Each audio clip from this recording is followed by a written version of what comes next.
nous demande souvent pourquoi vous allez faire craquer mon dos, pourquoi vous allez faire craquer mes articulations.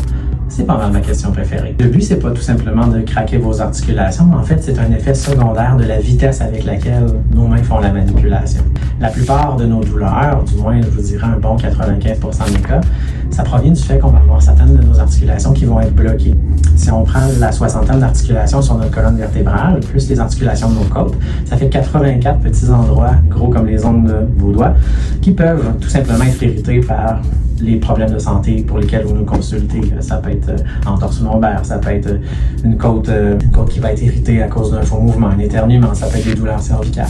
On va choisir, dans le fond, l'intervention qui est la plus appropriée pour chacun de nos patients. Il y a certaines personnes qui sont trop fragiles pour subir, dans le fond, un ajustement chiropratique pour faire craquer les articulations.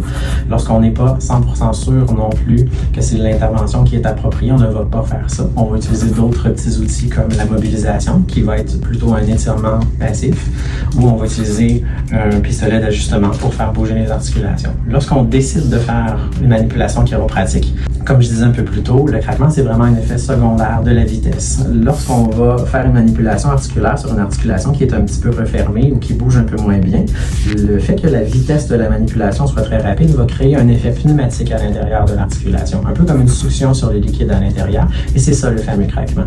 Il n'y a pas de bulle d'air dans nos articulations, il n'y a pas de friction entre nos os, il n'y a rien qui va céder, il n'y a pas de gros étirements ligamentaires ou tendineux. C'est vraiment tout simplement parce que c'est un petit mouvement qui est rapide. C'est le même phénomène quand un camion met les freins.